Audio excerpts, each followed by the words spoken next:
नमस्कार, मैं doctor Manish Jodmani Geetanjali medical college और हॉस्पिटल में assistant professor in department of gastroenterology में कार्यरत हूँ। आज 19 अप्रैल मतलब वर्ल्ड लीवर डे यानी जागतिक यकृत दिन। ये दिन इसलिए मनाया जाता है ताकि सारी लोगों में लीवर रिलेटेड सिम्टम्स और उसके बारे में अवेयरनेस बढ़ाई जाए। हमारे शरीर में बहुत सारे ऑर्गन्स होते हैं और लीवर एक सेकेंड लार्जेस्ट ऑर्गन है और ये काफ़ी कॉम्प्लेक्स ऑर्गन है। हमारे खाने पीने से रिलेटेड जो पाचन क्रिया है, डाइजेशन सिस्टम है, इन सारी चीज़ों में लीवर एक बहुत मुख्य भूमिका निभाता है। लीवर की कई सारी बीमारियां होती है और लीवर के पेशेंट्स कई सारे सिम्टम्स लेकर आता है। उसके पहले लीवर के जो फंक्शंस होते हैं वो कई तरह के होते हैं, जैसे शुगर कंट्रोल करना, कोलेस्ट्रॉल को कंट्रोल रखना, अनेक तरह के इन्फेक्शन को ढूंढना, इसके अलावा शरीर में प्रोटीन बनाना और कई सारे दवाई गोली जो हम खाते हैं वो हर चीज़ लीवर से पास होके जाती है, तो उससे प्यूरिफाई करना और ब्लड से टॉक्सिन निकालना। इसके सिम्टम जो होते हैं वो सबसे पहले तो एक तो जॉन्डिस मतलब पीलिया, आंखें पीली होना, पेशाब पीला होना, इसके अलावा पेट में दर्द होना, दाहिनी तरफ तेजी से दर्द होना, भूख कम लगना, अचानक से वजन कम हो जाना और कुछ रोगों में शरीर में खुजली होना। जब कोई लीवर की बीमारी कॉम्प्लेक्स होने लगती है और वो एक हद के पार होके सिरोसिस हो जाती है तो उसके कॉम्प्लिकेशंस नई तरह से दिखाई देते हैं, जैसे कि खून की उल्टी होना, मल में खून जाना, पेट में पानी भरने की वजह से पेट फूल जाना और उसी वजह से पैरों में सूजन आ जाना। अब हम चलते हैं लीवर खराब होने के कारणों में। तो लीवर खराब होने के कारणों में आज की तारीख में इंडिया में सबसे मोस्ट कॉमन कॉज जो है वो है फैटी लीवर, जिसे हम कहते हैं NAFLD, non alcoholic fatty liver disease, मतलब बिना शराब पिए हुए लीवर में फैट जमा होना। और उसके भी अलग अलग तरह के कारण होते हैं, जैसे मोटापा, overweight, diabetes, alcohol, uncontrol cholesterol और अनकंट्रोल थायराइड। इसके अलावा डायरेक्ट जब शराब एक मात्रा के ऊपर जब पीते हैं उसकी वजह से भी लीवर में दिक्कत होती है।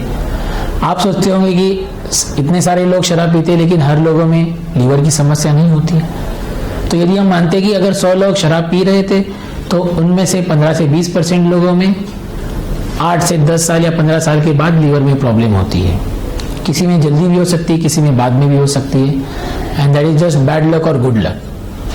और जब लीवर में फैट जमा होने चालू हो जाता है और अगर हम ये सही समय पे डॉक्टरों की सलाह से अगर शराब रोक दें तो लीवर वापस से नॉर्मल रूप में आ सकता है।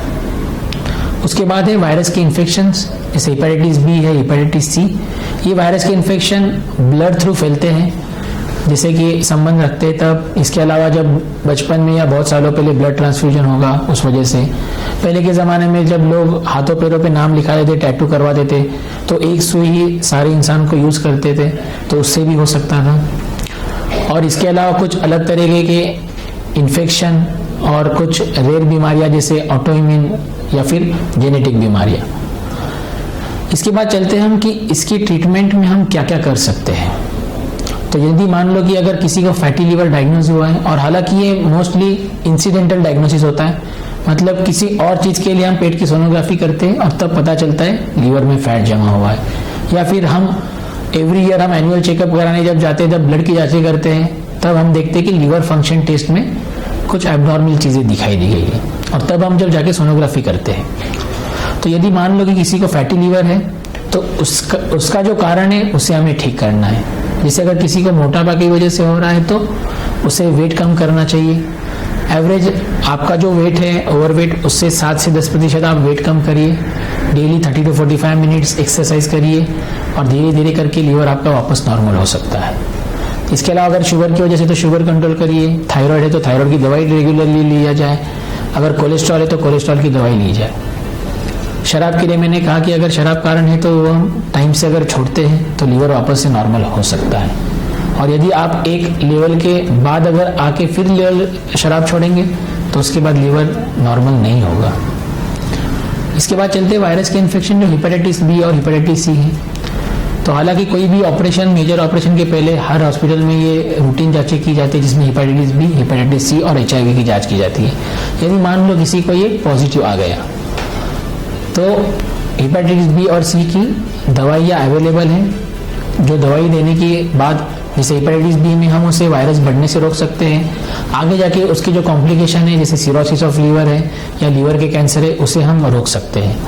हेपेटाइटिस सी की टैबलेट्स पिछले 3-4 सालों में भी ओरल फॉर्म में मतलब टैबलेट स्वरूप में आ गई है, जिसकी वजह से 95 to 99% लोगों में ये वायरस 3 या 6 महीने के ट्रीटमेंट से हम पूरी तरह से निकाल दिया जा सकता है।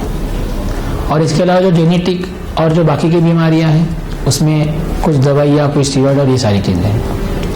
इसके अलावा कुछ और कारण जो है जो हमने देखा, जो एक्सपीरियंस किया, जैसे कोविड समय में बहुत सारे लोग आयुर्वेदिक दवाइयाँ खा रहे थे, होम्योपैथिक दवाई खा रहे थे बिना किसी प्रिस्क्रिप्शन के, बिना डॉक्टरों की सलाह से।